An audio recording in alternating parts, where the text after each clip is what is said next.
So we're starting on the first slide of this. I'm, of course, Bob Hand, the Executive Director of Resources for Independence Central Valley. They have me presenting because I'm tremendously brilliant and witty and extremely humble at the same time. Not easy to do. Okay, we're going to talk about a community leadership academy, which is a very, very specific form of community leadership that we've developed at RICV. So as we go through this, understand there's lots of different leadership programs. This one is a very specific one. We're going to tell you about the resources if you want to use it or if you want to develop your own that's similar. So RICV, we're an independent living center that serves 5 counties in the Central Valley of California, which is mostly burn up at this time. We have a very active strategic plan system. I'm going to tell you about the development of our training first. We have a very active strategic plan system, and the way we do that, and we actually, unlike many people, we actually use our strategic plan. But what happens is our board sets the goals, and then they're very generalized goals. And then they come back to the staff and say, now tell us how you're going to make measurable objectives in order to meet these goals. It's a plan that's worked for us. Okay, let's go to the next slide.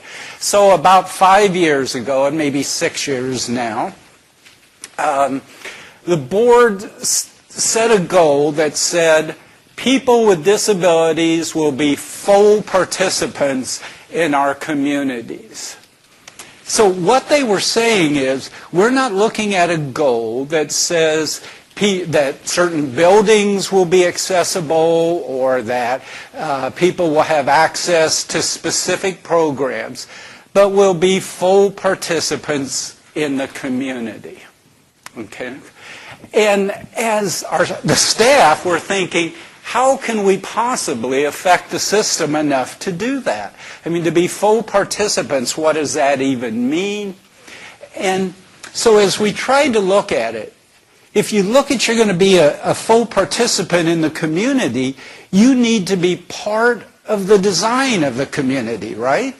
Part of deciding what's going to happen in the community. And if you're doing that, then you're much more likely to be full participants. If somebody else is making all of the decisions and then saying, well, it's okay, you can participate, you're still not going to be a full participant. So what we looked at is that in all sorts of situations, our community leaders are making decisions without ever taking into consideration independent living philosophy or access or any of that. Okay, next slide. So what advocacy has been about generally is asking the people who are in charge to do what's right. I mean, we know what's right. Accessibility should be part of everything we design in the community.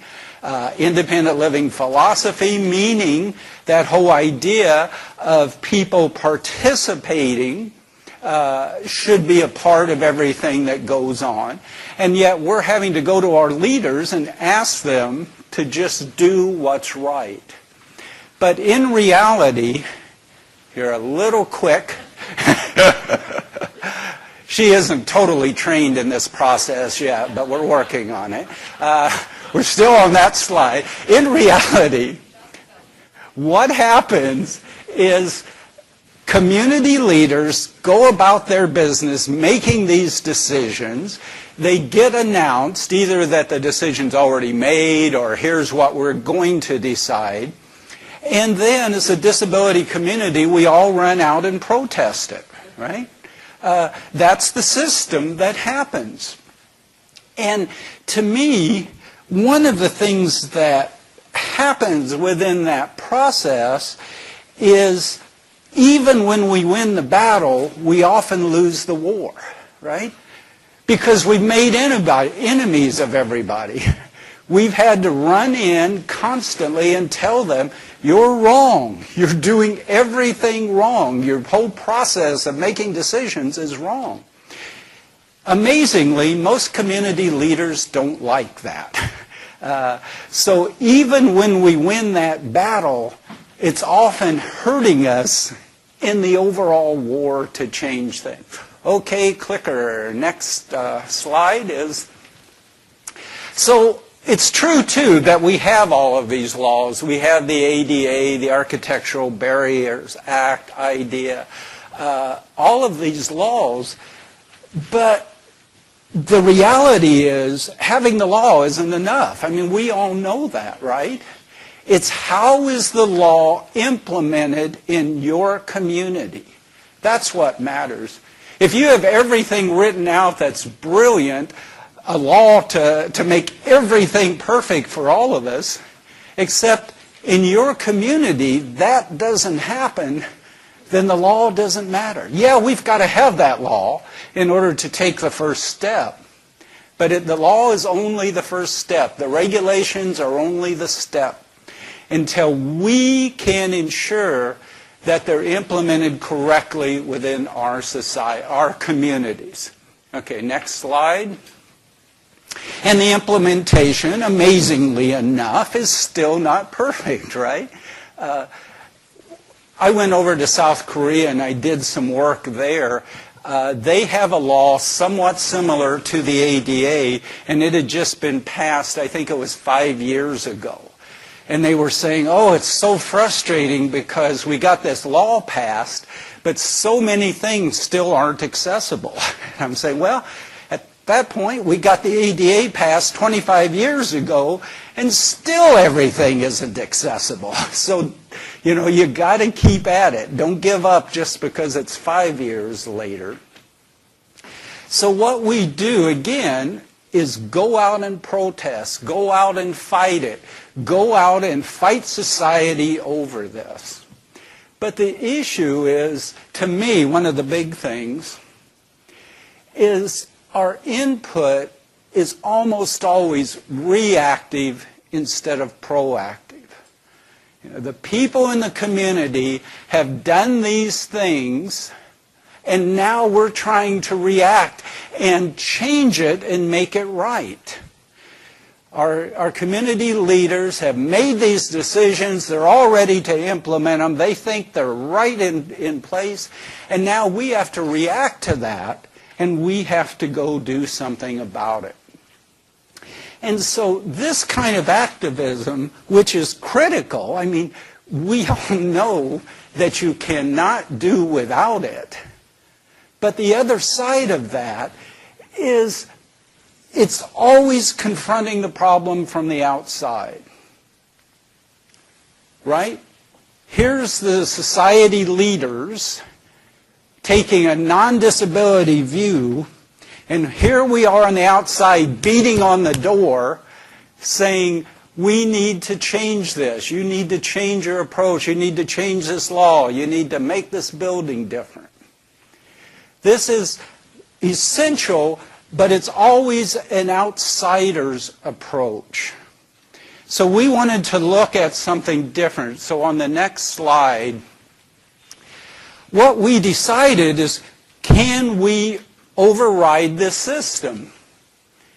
And we felt that the independent living movement was ready for the next phase of this. The next step in effecting the change is not to do it from the outside, but to do it from the inside instead. Okay, on the next one, I kind of like this little quote. He drew a circle that shut me out, heretic, rebel, a thing to flout. But love and I had the will to win. We drew a circle that took him in. So you see, people with disabilities, they're the other people, the society's drawing the circles and putting us outside of that. But that doesn't control us. We can draw the circle and take them in. And now we're on the inside. And that's what this is about. the next slide. So our solution to this idea that the board came up with was to have people with disabilities become the decision makers in society. So how are we going to go about doing that? You know, we talked about all sorts of things. Should we help people become elected officials, business owners? Should we help them try to get into management, supervisorial positions in government? One of the interesting statistics, it's quoted in our manual over there, is that they did a survey of government employees, government supervisors, management, and this was over a wide range of governments. And even though the census shows about 18% of the population identify themselves as having a disability, in government management, less than 0.5% of those people said they had a disability. How horribly underrepresented our population is. And so we looked at these, but they all had a lot of difficulties. It's hard to get the management positions. As a nonprofit, you can run into a lot of trouble if you're trying to help somebody get elected to a position. Did we go to the next one? Yep. She's ahead of me. We're on the next one. She's good at this already. So what we discovered was the best place to start in order to make a significant difference in the community was local and state policy councils and nonprofit boards. And the reason we did, and there's statistics that I can make up if you'd like because I don't remember them exactly, but what they basically say is nonprofit corporations handle huge amounts of money. I mean, billions and billions and billions of dollars. They're responsible for how that money is spent in our communities. They employ tens of thousands of people. And so by getting on those boards, we can have a tremendous impact on how that money is spent in our communities. And advisory boards, I'm sure most of you know this. California, the state, I don't know, they have 50 or 60 advisory boards. Our city has about 30, our county has about 50. Often universities and schools have advisory boards. There's, again, a huge effect on what happens in our governments on those boards. And so we said, those are the practical places to start. So we went to a lot of our people that we were serving, a lot of our population of individuals with disabilities, and said, we're going to help you get on these boards and these councils because we have a lot of contacts in those. But the problem is, people didn't really want to do that because they didn't feel competent to do it. They were scared to be on there. And in fact, we already, of course, knew several people with disabilities on some boards and councils. And unless it was specifically a disability council, what the feedback we often got, we'd say, are you pushing for disability issues? And they would often say, well, no. Quite frankly, I end up sort of a token person there because I don't really feel like I know how to do it. So going to the next slide, so we decided to design a leadership program to develop and encourage persons with disabilities to become community leaders. So we designed the Community Leadership Academy. And it was always meant, in the original part, just for us. It was how to address the issue at our independent living center. What it does, I mean, it's very, very specific. We're not talking about just general leadership philosophy. We're talking about parliamentary procedures, the group kind of leadership skills, the open meeting laws that advisory councils, government councils have to have. You know, the nuts and bolts of how these things run and what you have to do if you're going to be successful there. And we did that, and it worked really well. So as we went on, let's go to the next slide.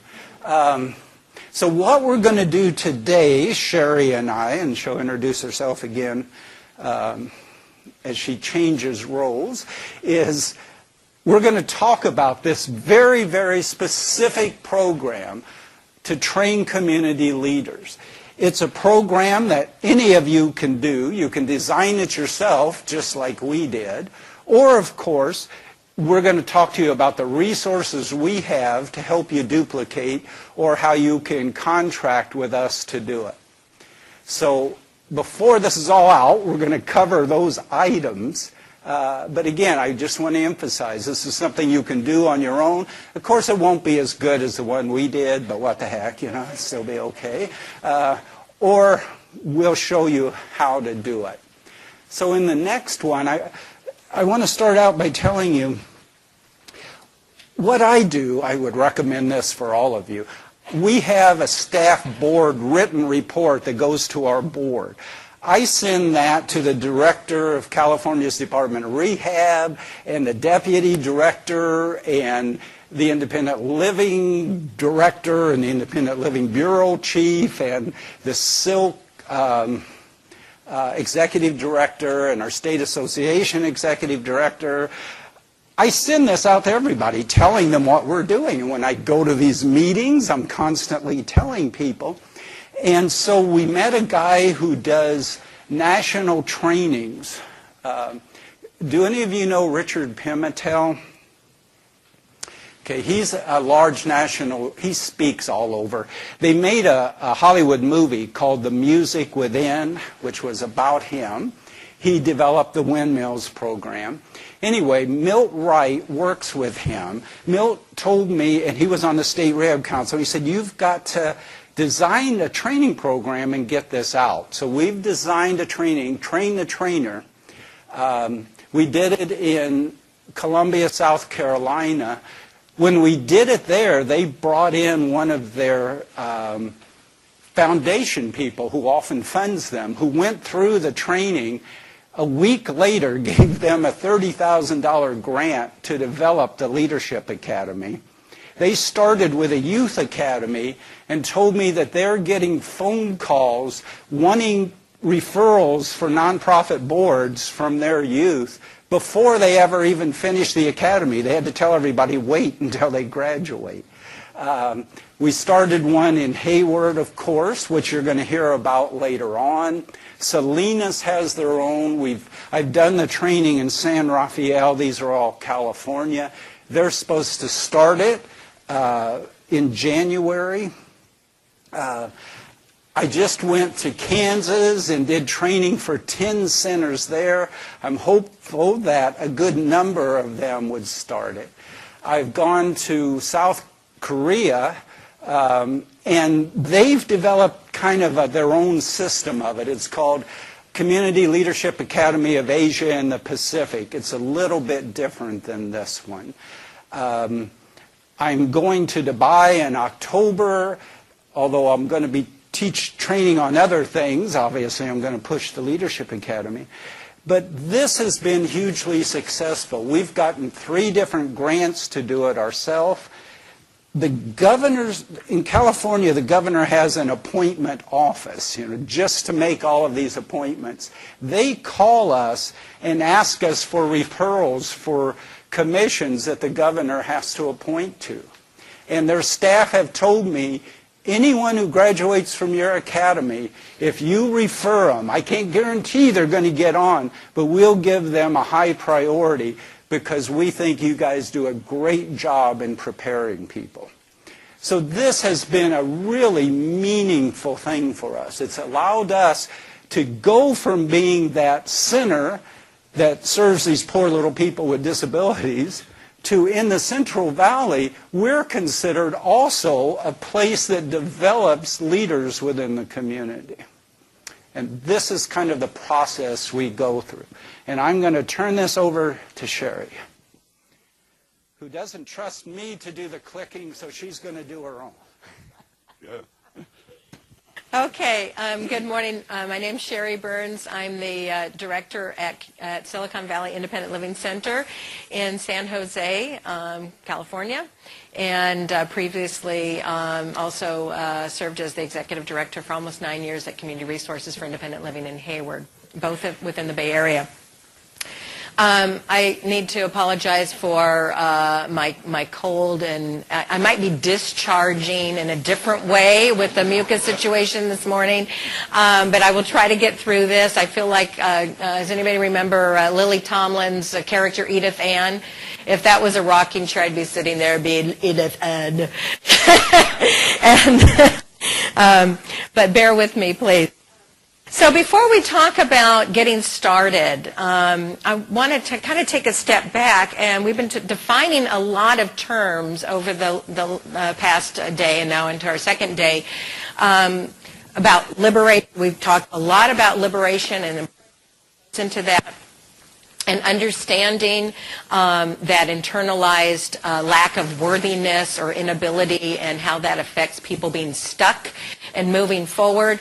And I want to talk about what is leadership. So does anybody have any ideas about a good definition? What does that look like? What does that mean to you when you hear the word leader or leadership? Yes.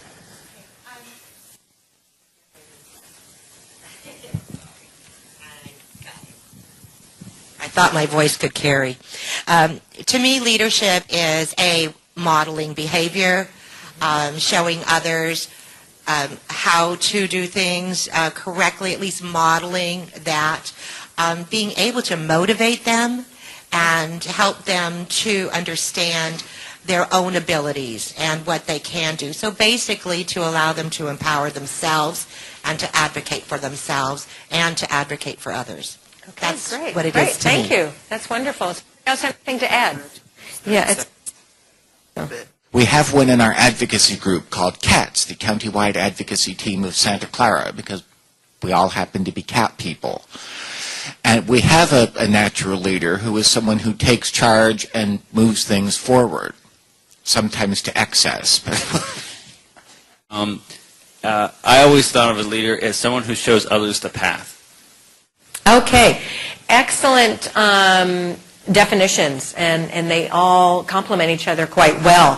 Wikipedia has a very basic definition of ability to lead or guide others. Very much what you were saying as far as guidance, mentoring, encouraging. And I like this also definition that's a lot more lengthy.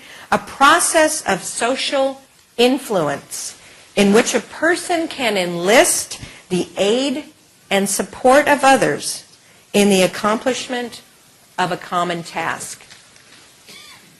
I really, really like that definition. And that's what we're all about, is we have common goals, common tasks, whether they're single issues that we're working on that are social, civil rights, justice, disability justice issues, or something that is more comprehensive where we can work with coalitions and intersectionality kinds of issues. Okay, so a starting place is identifying who are these individuals going to be. How do we pick individuals to become leaders? Think about in your own communities. Who could possibly be leaders within your own center, within your network of other disability rights and senior rights and social justice coalition groups that you belong to, and someone you think that can make things happen?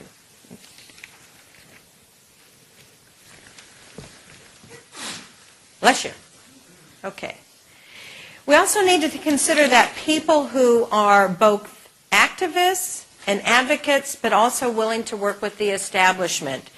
Bob has an example here of Jackie Robinson, who was the first African-American baseball player to play in the Major League Baseball. And so he broke the barrier from being in the segregated leagues into actually being part of the Brooklyn Dodgers team, and was the first one to do that. And, he was also a civil rights advocate and activist and did not tolerate racism and the segregation that was happening at that time.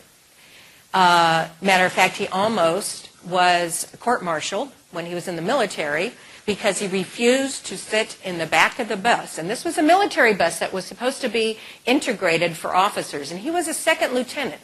And the driver told him to sit in the back, and he refused to do so. He was written up, and he was almost court-martialed. But it was the court of not his peers. They were all white military officers, but they threw it out. So he was making change from within and from without. So starting as an activist, but also as a very strong sports player in multiple areas of sports. He excelled in tennis and football and baseball, and obviously baseball became his forte. But he also saw that he needed to make change from within, and he became kind of a poster child for that, being the first one to integrate Major League Baseball.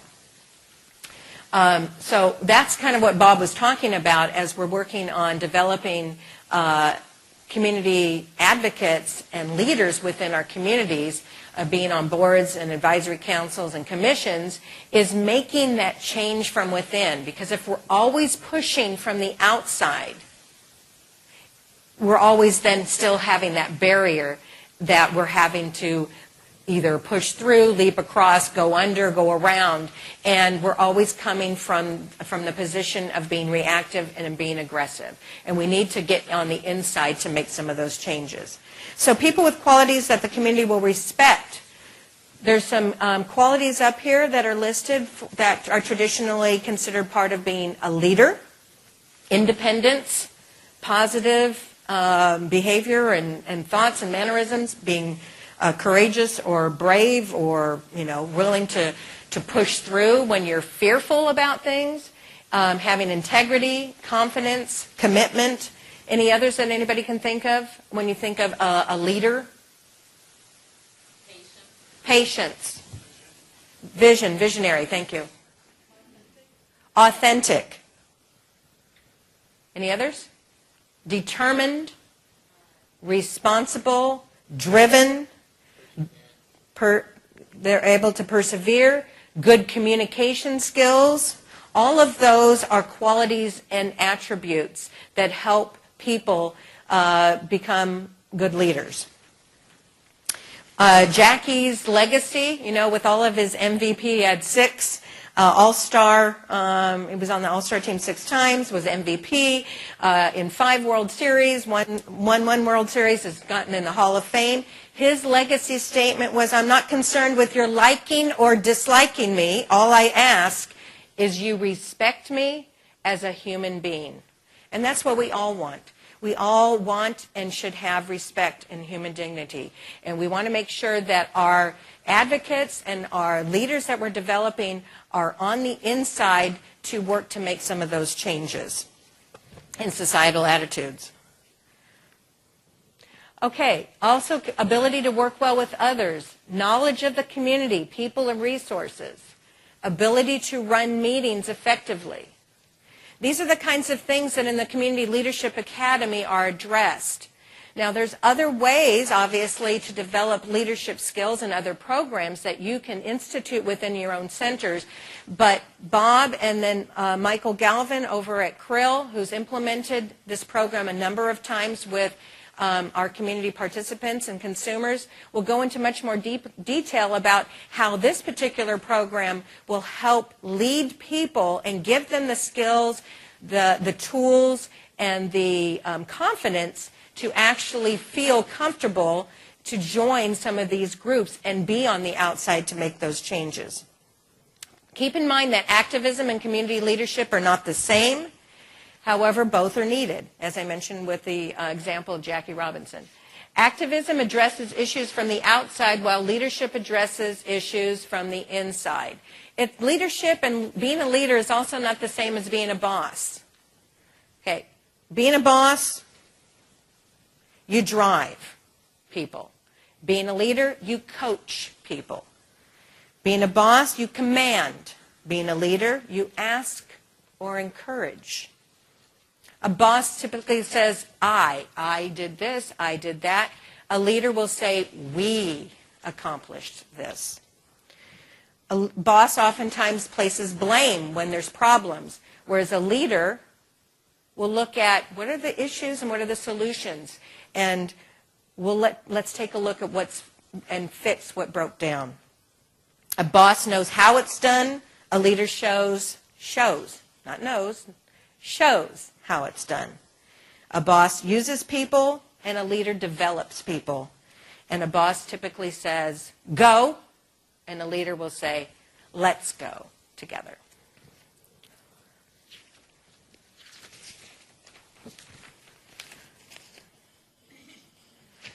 Okay, for recruiting, we're going to look for people with disabilities who are successful in any field. What are some natural fields that come to mind, or jobs, or background skills sets that come to mind that you think of, well, that they have to be a leader. They are in a position where they're having to use leadership skills. So you might want to look at, how about teaching, for example? Teachers have to lead. They're leading their students all the time. Any other thoughts that people might have about fields that would lend well? Management. Okay, a management position in pretty much anything. Good. Recruiters. Good. Okay. So there's lots of actual fields and jobs that people might be doing that they're using leadership skills. We want to look at people in those kinds of environments who maybe are practicing already those leadership skills. Recruit from universities and from community colleges. I'm sure you all have different colleges, community colleges, universities, private colleges near or around where you're serving, and getting involved with the Disabled Student Services Program and learning about who in those colleges and who you can align with in the counseling programs to meet students with disabilities and encourage them to be involved in your leadership academy is one way. And also consciously observing others in the community and within your own center who are doing advocacy. When we find good potential leaders, we must have effective methods for teaching community leadership. We're going to hear about more detail about the Community Leadership Academy. We're also going to hear from Dolores, again, about Dan and Danny, the Disability Action Network and Disability Action Network for Youth over at Krill and Hayward. And you already heard Amina talk about the program that they have over at Able in Arizona.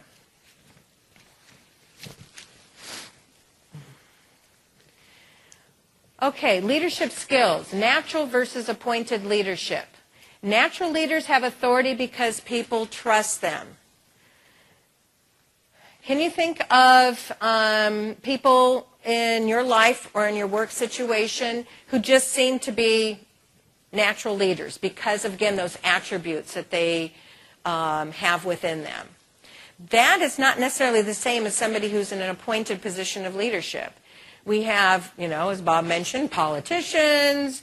We have people who are directors or CEOs.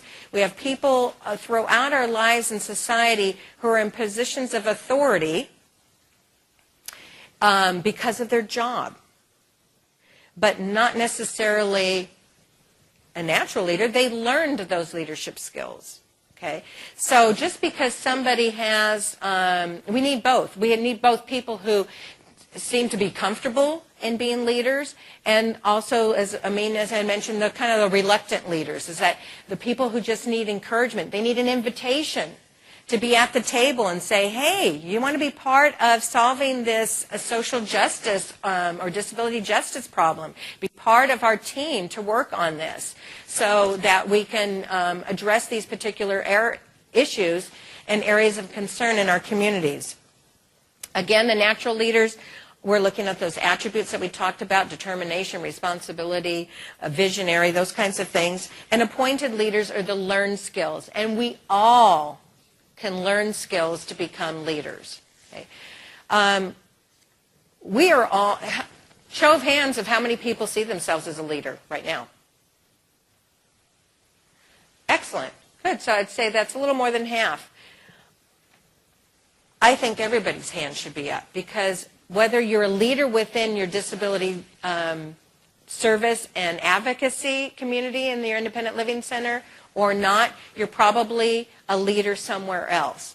How many run maybe a youth group or do music or something at their church or their synagogue or their temple? Okay, there we go. How many either have been or are coaches for a team? Okay. So there's lots of different ways that we use our leadership skills. It's not necessarily thinking, oh, I have to have the hat on that says, I'm the leader. Okay.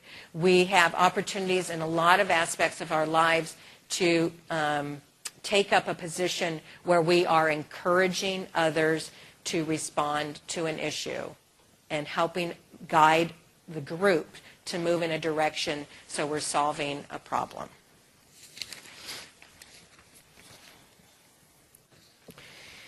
Okay, the appointed authority.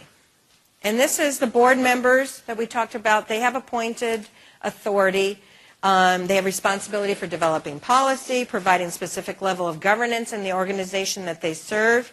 And the participants who are in those roles need to understand their roles and responsibilities in those particular jobs.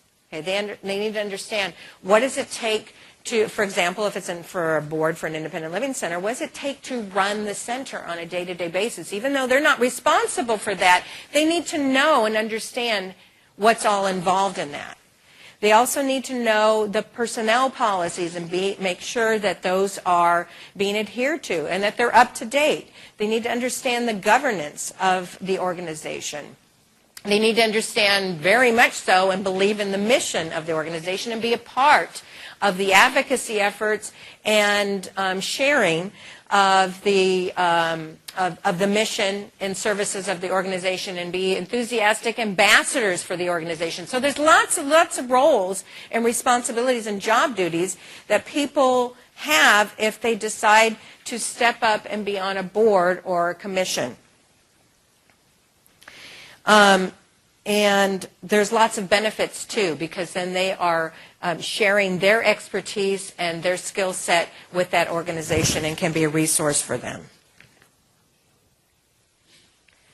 And natural leaders occur in every group, every business, and even on the playground. I'm sure as kids you might remember is that there were certain students in your classroom growing up in grade school who tended to be the ones that were the captains of the team, that they took charge, and they just went with it, and the other kids looked up to them.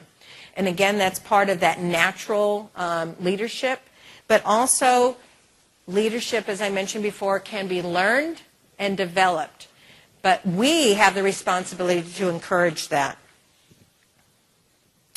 What I'd like you to do is to think about people at your center, your staff, your board, your other volunteers, consumers, community members, allies, etc., who could be invited by you to further develop their leadership skills and potential. And this does take an active participation of you inviting them. After you've determined what it is, the process that you're going to utilize to help develop those leadership skills, then your responsibility is going back is inviting them to be part of that process and learning those skills. We've had, and I know Michael's probably going to share some other examples this afternoon from Krill, but over the last few years that we've been running the CLA, and we've had them 1 to 2 times a year for the last few years, with anywhere from a handful of participants to a larger group graduating from the academy, is that they've gone on to be part of these boards at other nonprofits, part of these commissions, part of these councils, part of community advisory groups that are making important decisions and making change, systemic change within the community with regards to equal access and thinking about including people with disabilities and our needs and our value within those communities. I had the wonderful experience of one young woman who graduated from one of the early academies. She was right out of high school going into college. I think she was like 19. And she participated in the academy, and her mom came along with her too. And because she wanted to learn, these skills as well. And the young woman applied for and was brought on to one of the local city housing and community development commissions.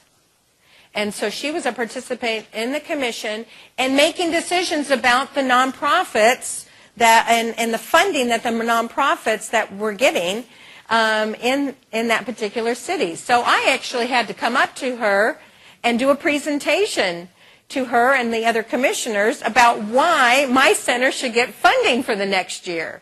And to share that, I thought, this is wonderful, because then the whole table has turned. It's full circle. She is now basically kind of my boss, because I'm having to show and tell her why it's important and what impact my organization has in the community, and for her to be making a decision about whether we should get funding or not. So that was great. That was a wonderful example of empowering consumers and our volunteers to learn these skills, to go out in the community and use them and be a part of that decision-making process.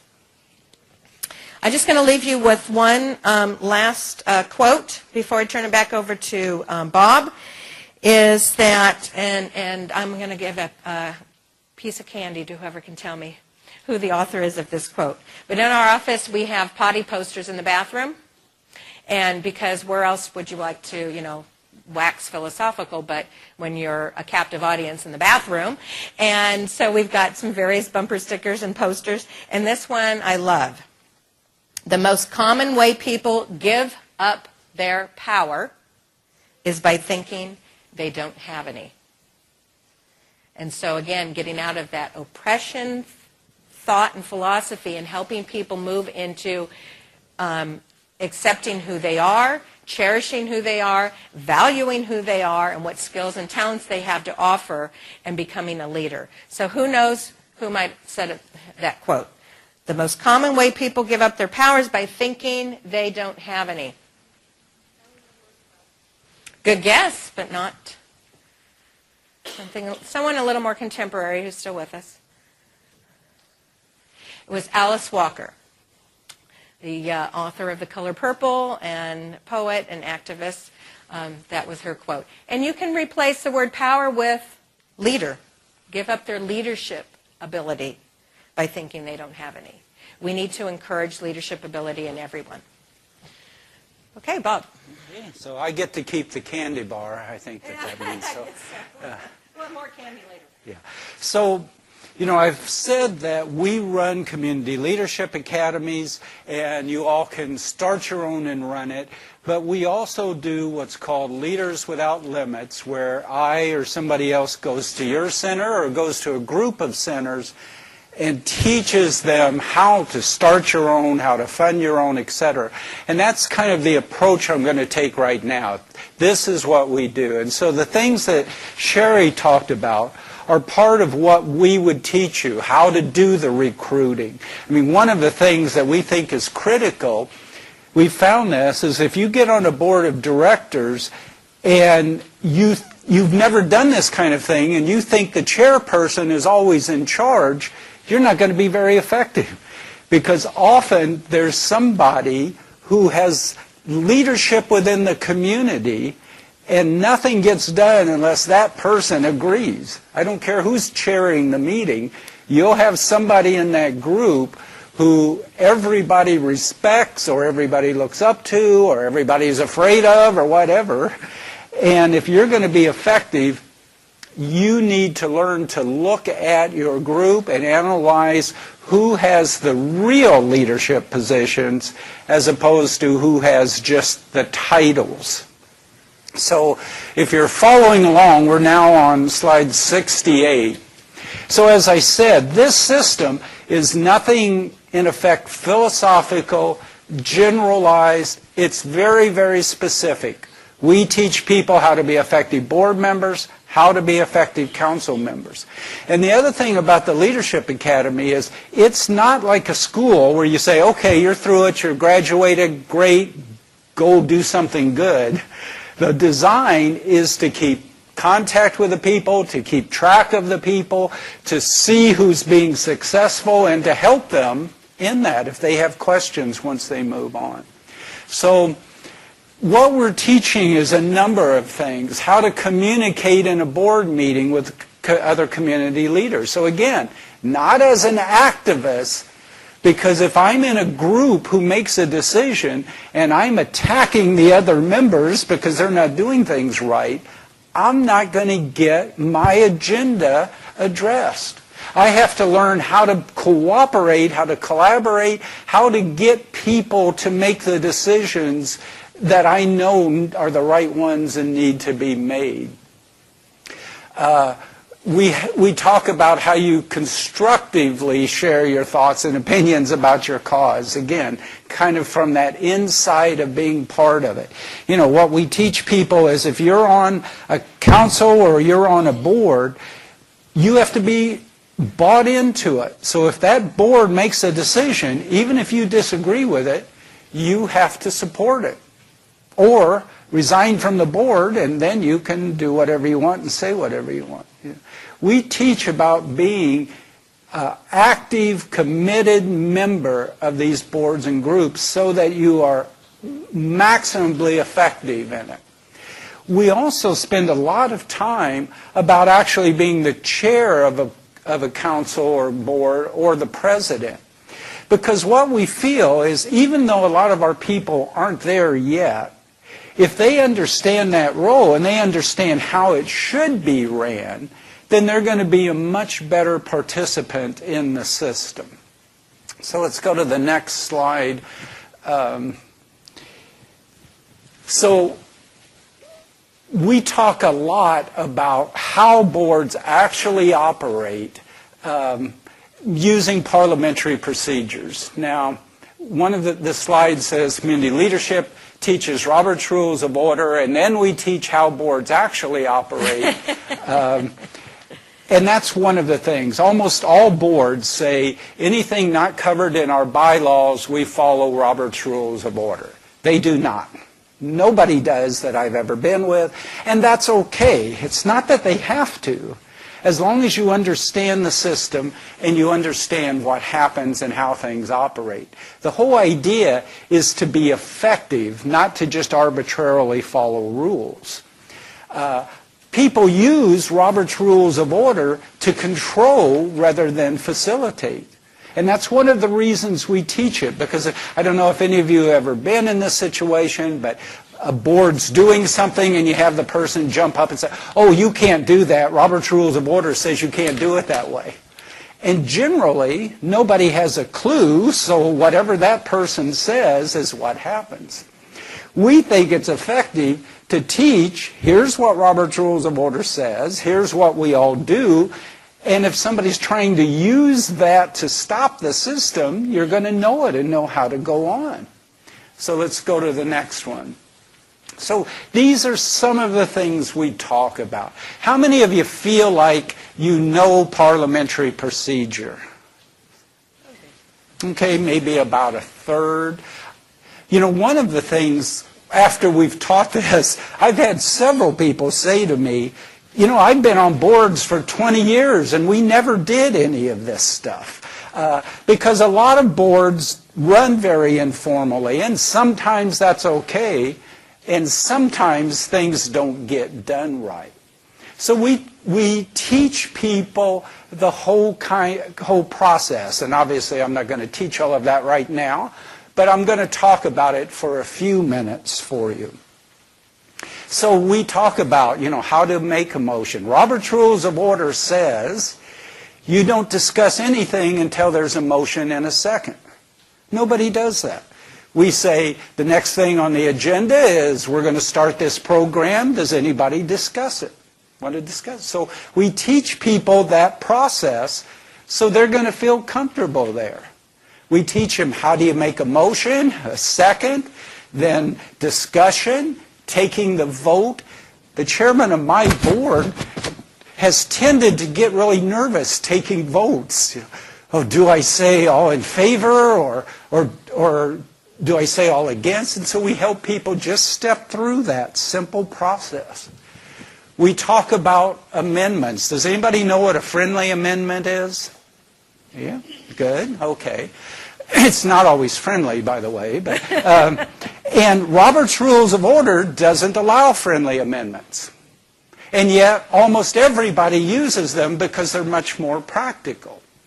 So as an example, a friendly amendment is if one person makes a motion, another person makes a second, and then I want to amendment, and I say, I move to amend this to something, then the chairperson goes to the person who makes the motion and say, do you agree to that? If they say yes.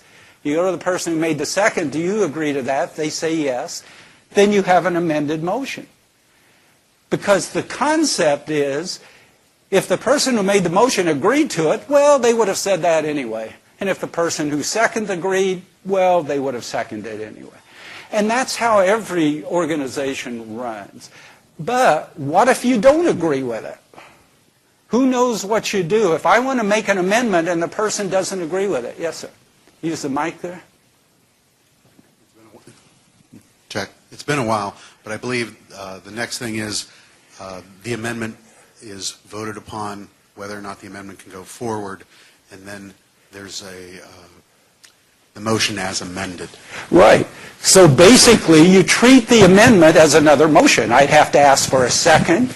I'd have to have discussion of the amendment, not of the motion, only of the amendment. We would vote on the amendment.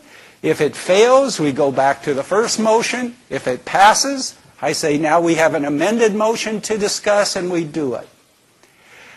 See, most of us never learn that. We have bankers, we have attorneys on our board, we've had people in major management positions who nobody sat down and gone through these things with them, so they kind of know how they run. You know, we talk about point of order. We talk about calling the question. Who knows what it means to call a question? Okay? A lot of people use that to control things. Debates going on, and I'm for this, and I don't want these people who are against it talking, so I call the question. And some people chairing thinks, well, that means we have to vote on it right now. But it doesn't. We talk about the process. It means I have to ask for a second. Now I have to vote on calling the question, because what it really means is I want everybody to stop talking and I want to vote on it. So everybody has to vote. Do we believe everybody should stop talking or not? Or do we want to keep talking? So we spend a lot of time on this. We used to have a 15-hour leadership academy. It now went to 18 to help us because our feedback said we need more time. It also went to 18 because Fresno State will give people college credit for taking our course as well, and it had to be an 18-hour course to do that. But this is something that we feel is important because when people get in those positions, most people don't know parliamentary procedure. So if you're seen as this symbolic person with a disability who gets on the board and nobody really thinks maybe you have much skill or competency, and all of a sudden a parliamentary question comes up and you're the one that knows how to do it, you are suddenly seen as a leader within that group. And we've had that experience with several of our people who, by knowing what to do and knowing the procedures, their value to the group went up tremendously. So this is a lot of our training. And again, we do that in the academy. We do it to some extent within the Leaders Without Limits training. We'll go through the whole procedure. We teach people, your call to order, what you do with minutes. Most people don't realize that if you weren't at a meeting, you shouldn't be voting on the minutes. Because the minutes say, I verify that's what happened at that meeting. But if you weren't at the meeting, how do you verify that? We talk about the officers' reports, how to go through the whole process of it. Okay, let's go to the next slide. Well, and before we go to that, I'm going to talk. The other thing we deal a lot with is ethical issues. And I'm jumping because I don't think that's in there. But I think it's important to talk about. We talk about ethical issues in several things, such as the idea that if you go on a board or a commission, you may be there because issues for people who are blind are very important to you, or issues for people in a wheelchair are very important to you. But ethically, once you get on that, you have to represent everybody. And we teach people how once you're part of it, you represent everybody. And even though you can have your own area that you want to emphasize, you have to be involved in all of it. We also teach them about the Good Samaritan laws, how you're protected. If you're in a nonprofit board, there are legal protections, but you can also be sued if you mess up. Conflict of interest. If you don't understand conflict of interest and you get on a board or a commission, you can get yourself in huge trouble. So we talk about all of those, both ethical and legal issues. The other thing that we do, the next slide, is understanding nonprofit finance. Now, when it comes to independent living centers, nobody understands the finances. We know that.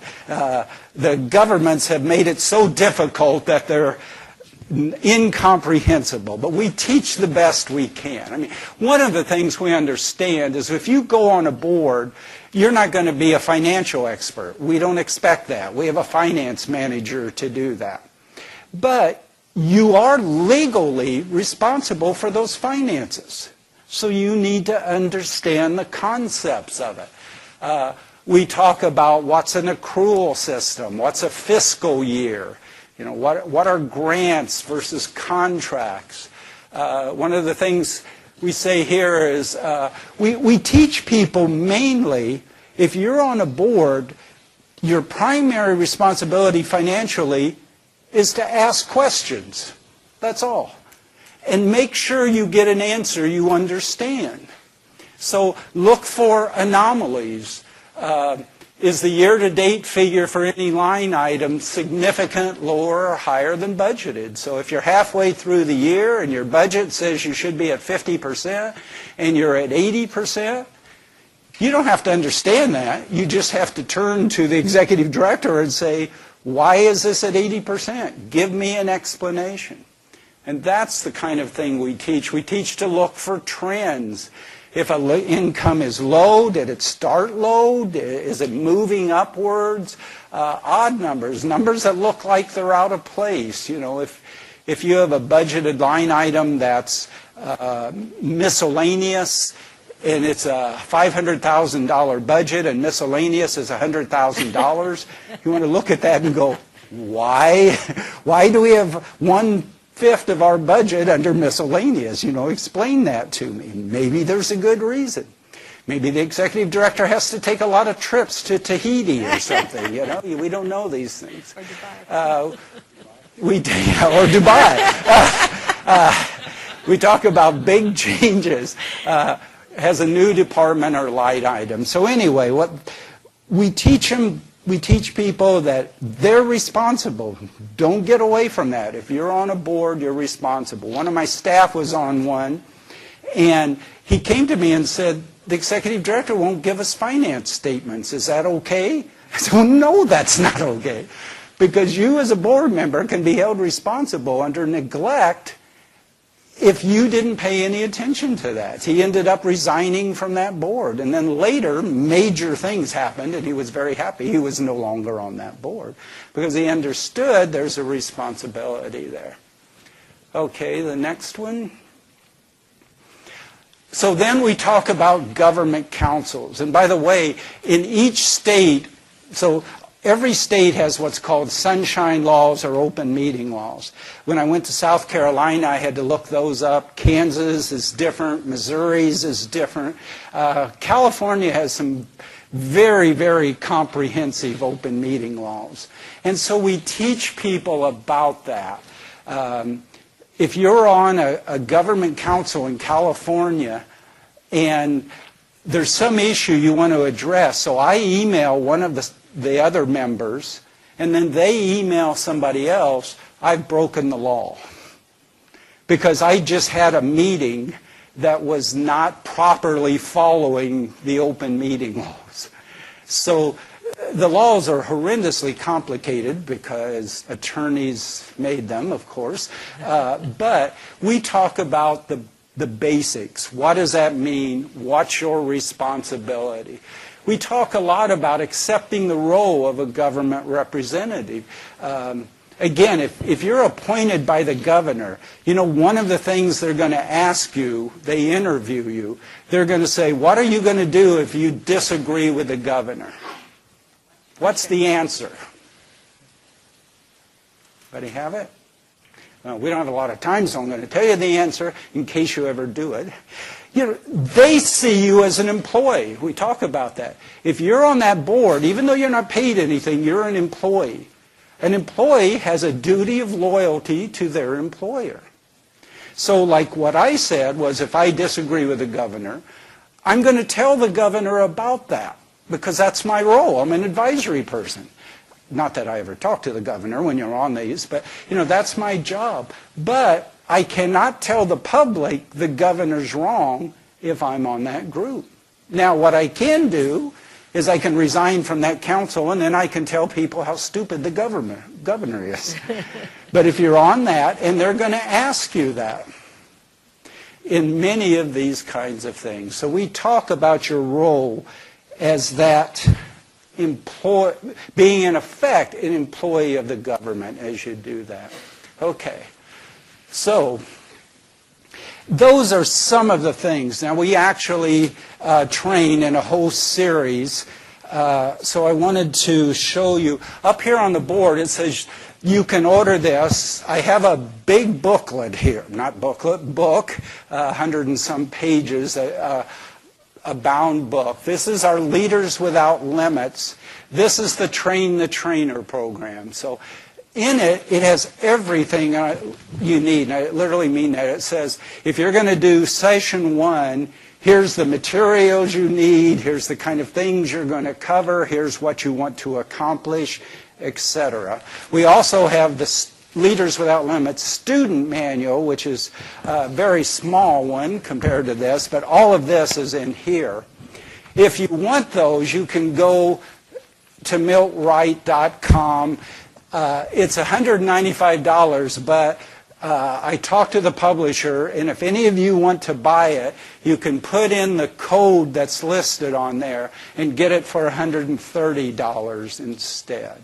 The student manual is much less. It's $15, so there wouldn't be anything.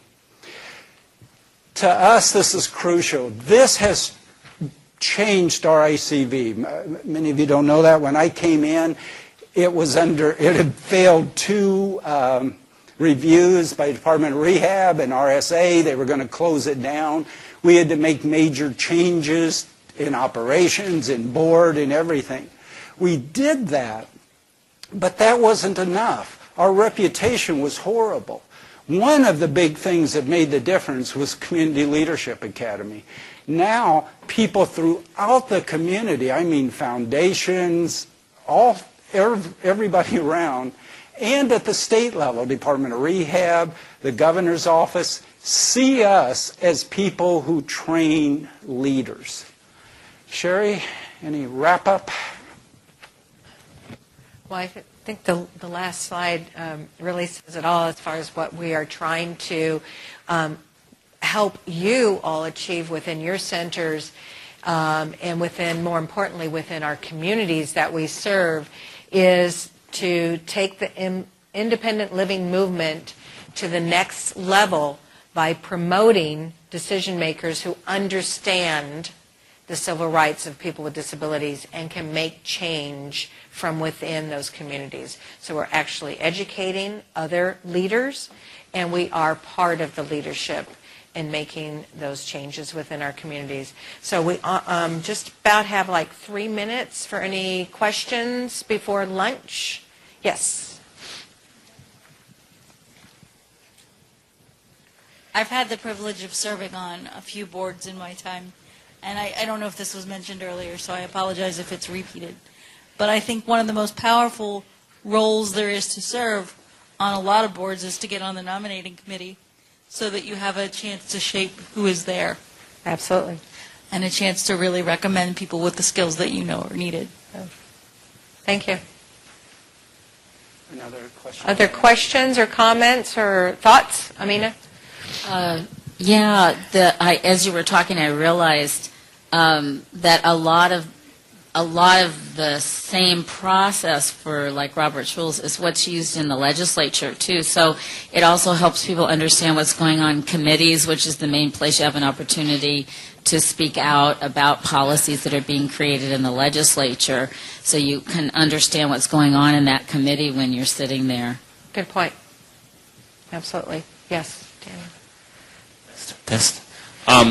This is Daniel, and my question is, I've had this question for a little bit, and this might be a big concept, but when you do advocacy, when you're doing the protesting in the streets, there's no compromise. It's my way or the highway.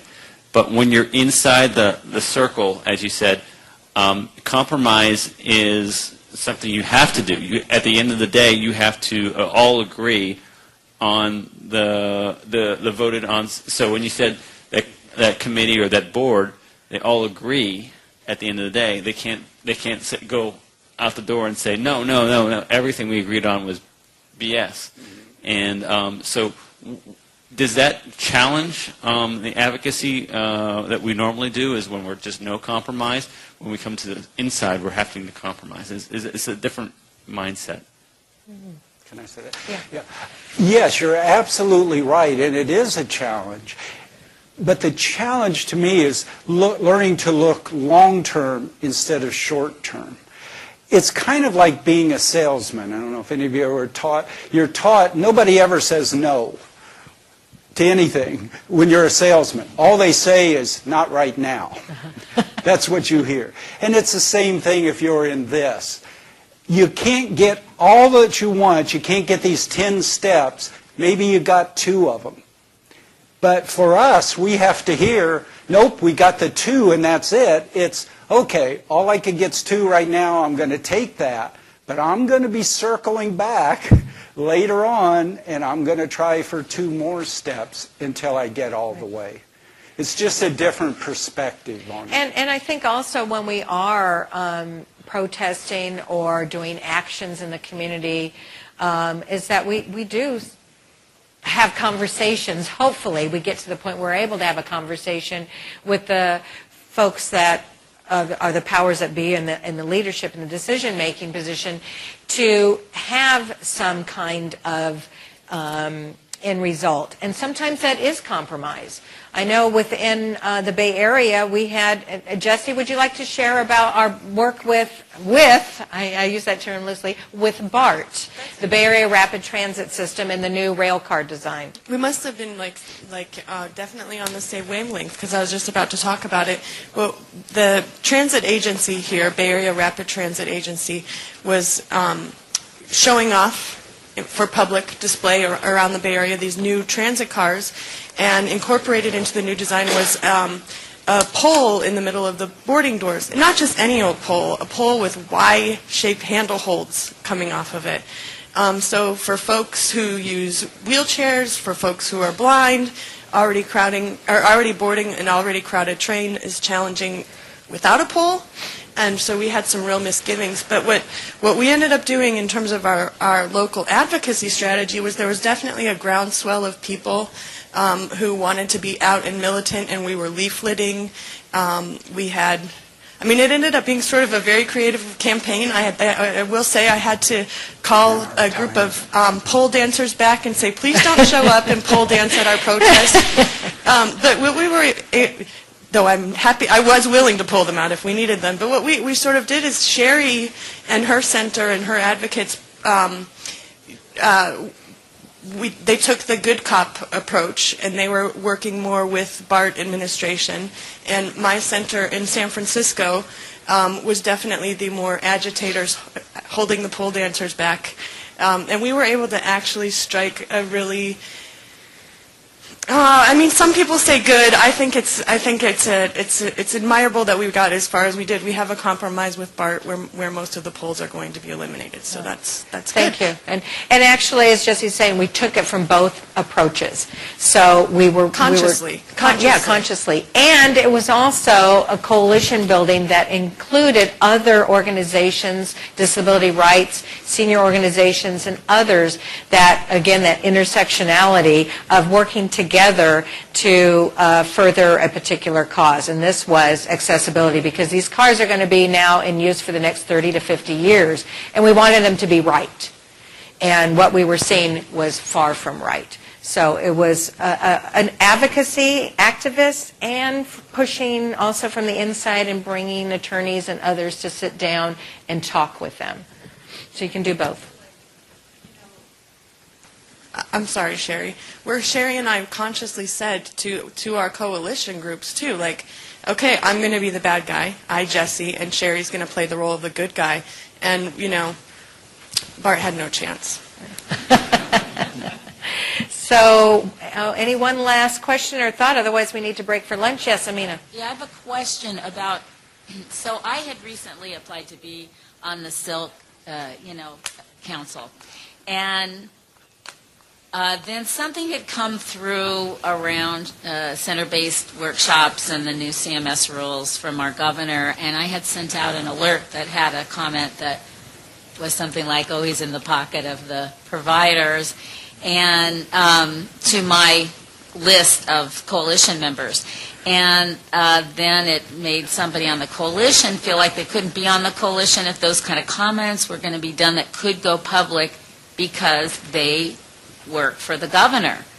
And so then I really got to thinking about that and thinking about where are my efforts best placed, and decided to withdraw from that council because I didn't feel like I could always be an employee of the state. And I think that's a really important point, and that my talents and skills at this point, although I really wanted to help shepherd the Silk through this time with WIOA, the changes going on, I could do that in committee work with them without being a council member. And I've found often, because of the role I take as an advocate, I'm not personally on councils.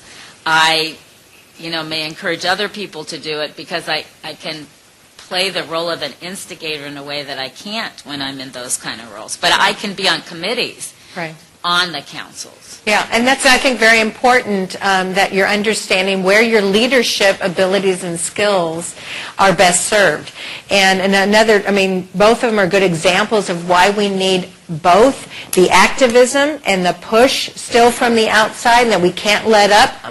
We constantly having ADA try to be cut and eliminated. And so we're always pushing against that, because every single year, access notification laws, other things come up that we always have to keep pushing to keep ADA whole and in place. So we still have to have all of us working in that capacity, but at the same time, we also can benefit from encouraging leaders within our organizations as well as consumers, and giving them the skills so that they can be in on the inside too, because then we make a bigger impact. Great. Okay. Thank you all so much.